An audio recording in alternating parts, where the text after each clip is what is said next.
The topic I want to discuss today is giving charity for the sake of Allah subhanahu wa ta'ala.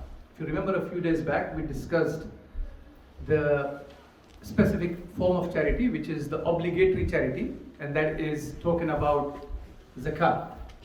One is the obligatory charity, which is zakat, and the other one is voluntary charity, which is culturally termed as sadaqah itself.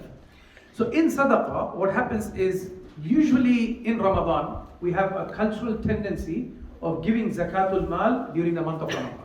And there is nothing wrong in doing that because it makes it easier for us to calculate. It's very hard, I had this cash, deposited last January, so I should be giving zakat this January for my cash. I bought a property 2 years back in March, so I should be giving my charity of my zakat of the property in March.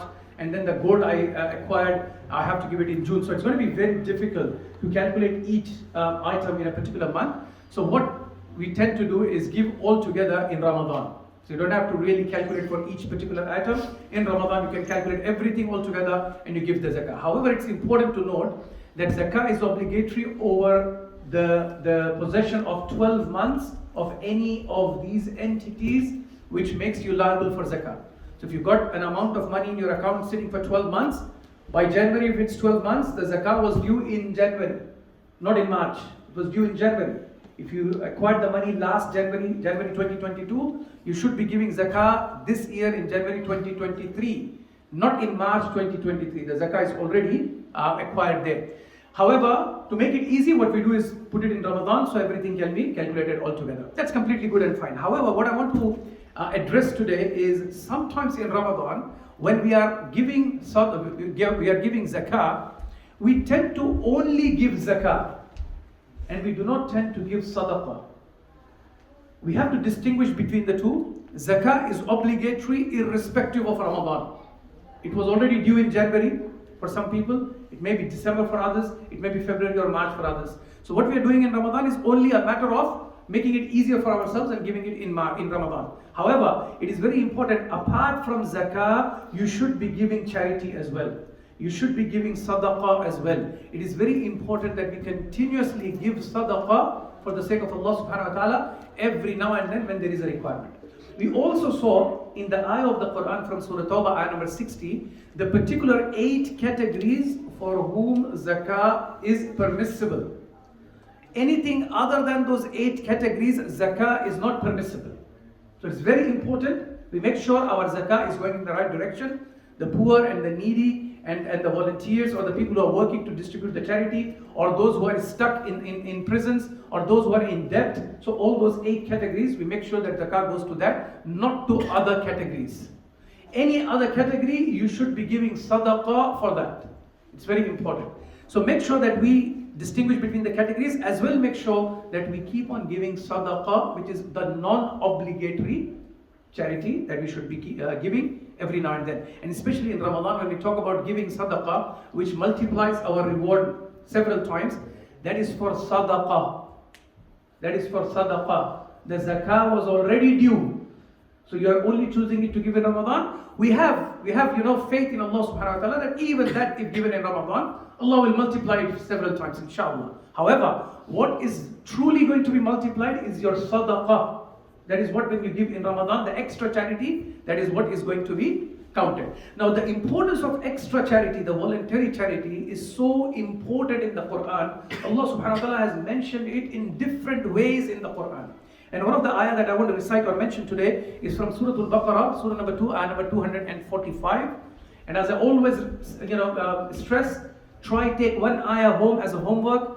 Read that ayah, go through its tafsir, and inshallah get further insight into it. So that's the ayah I want to give today, Surah Al-Baqarah, ayah number 245, where Allah subhanahu wa ta'ala says, مَنْ ذَا الَّذِي يُقْرِضُ اللَّهَ قَرْضًا حَسَنًا فَيُضَاعِفَهُ لَهُ أَضْعَافًا كَثِيرًا. Allah subhanahu wa ta'ala is saying, who is he that will give a goodly loan to Allah subhanahu wa ta'ala? SubhanAllah. Look at the depth of the words of Allah subhanahu wa ta'ala. Allah subhanahu wa ta'ala is telling us to give charity. And throughout the Quran, Allah keeps on saying, give charity for your benefit. So you give charity, you benefit from that. But here, subhanAllah, Allah subhanahu wa ta'ala goes to the extent of saying, Who is ready to give a loan to Allah? Look at the level of sadaqah in the sight of Allah subhanahu wa ta'ala. Allah subhanahu wa ta'ala is taking it upon Himself. The sadaqah that we give for the sake of Allah, Allah is counting it as a loan on Him, subhanallah. If, for example, the best person you think in this world, whether it be your relative, your friend, your father, your neighbor, whoever it is, if that person was to come and ask you a loan, you would be eager to give it.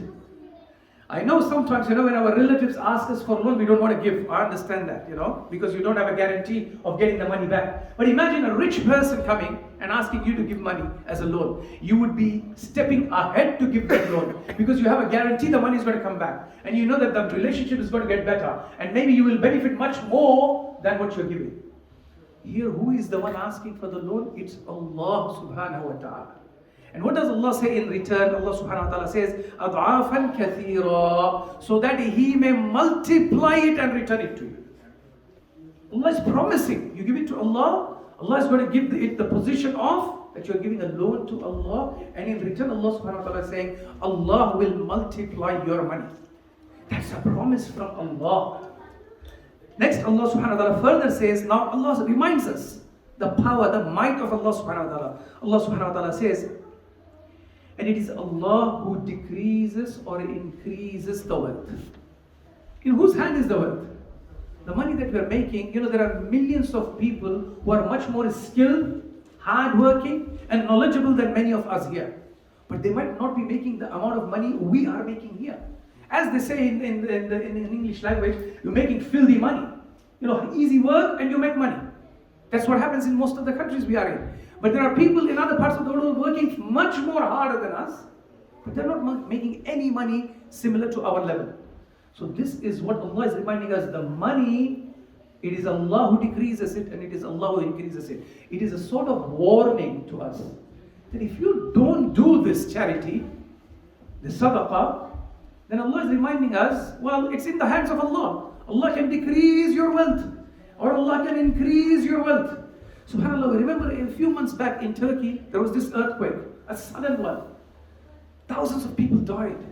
Millions of people became homeless. As one of the imams in that place, they put forward, they said, last night there were people who were millionaires. Today, they were begging on the street. There were people who owned palaces the night before. And today, they were homeless. There were people who were throwing food the night before. Today, they are dying for a loaf of bread. Things will change overnight when Allah decides. So remember, when we are blessed, when we have a blessing of Allah subhanahu wa ta'ala on us, make sure that we put it forward in the way of Allah subhanahu wa ta'ala. I would conclude from the ayah of the Quran from Surah Al-Munafiqun, which is a very strong reminder that Allah subhanahu wa ta'ala says that spend of that which has been given to you before death approaches you. And then you would be saying, meaning after death, the person would be saying, Oh Allah, why did you not give me more respite, more time in life, so that, and I want to stop here and ponder on the ayah. Allah subhanahu wa ta'ala is first saying, spend from that which Allah gave you. You don't own it, Allah gave you, so spend from that a portion of it. What is sadaqah? What is charity? What is zakah? Zakah is what you acquire, not your salary. Your salary might be 100,000 a year. Allah is not saying give 2.5% of that in zakah, no. Out of that 100,000, that 10,000 that is your saving, that you saved over 12 months, not usable for you. You haven't been using it. You haven't touched it. 12 months unusable. On that 10,000, give 2.5%. So out of the 100,000, it becomes 0.25. That's almost insignificant. And then sadaqah, obviously there's no percentage for that, but we're talking about very similar numbers there. We're not talking about 10% of your wealth or 20% of your wealth. We're talking about a portion of the sadaqah. So Allah subhanahu wa ta'ala is reminding us, spend from that which Allah has given you before death approaches one of you. And after death, you would be regretting, saying, Oh Allah, I wish you gave me a bit more time in the dunya so that I could do this one deed. What is that one deed? So that you can pray, so that you can do istighfar, so that you can fast, so that you can do umrah, whatever, right? All of these are good deeds, amazing. But you know what the ayah says?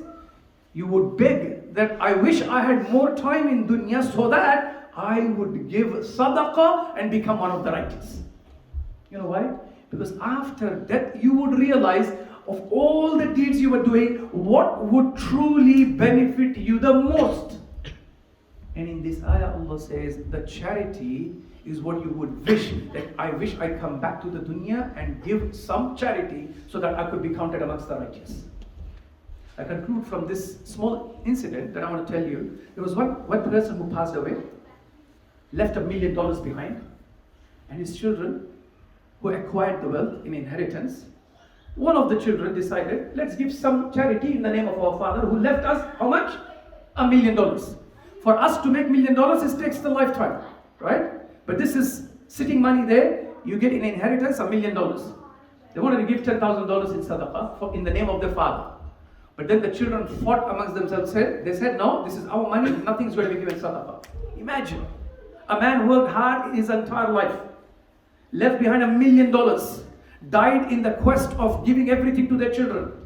And what do the children give for you after your death? What's the hadith of the Prophet ﷺ?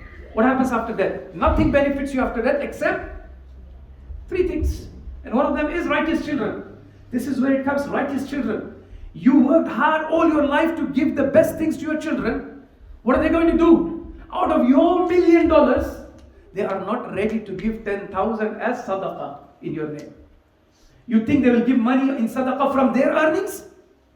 When they did not give it from your earnings, I can assure you they're not going to give $1 from their earnings ever. The point I'm trying to make is, while we are alive, make sure you give sadaqah, because that is what is going to benefit us the most. Yes, leave a lot what you can for your family, leave a lot what you can for your children, but make sure you do enough sadaqah that you don't regret after death that I wish I did a bit more. May Allah subhanahu wa ta'ala accept our sadaqah. May Allah subhanahu wa ta'ala grant us more wisdom, more hidayah, so that we are able to give more for the sake of Allah subhanahu wa ta'ala.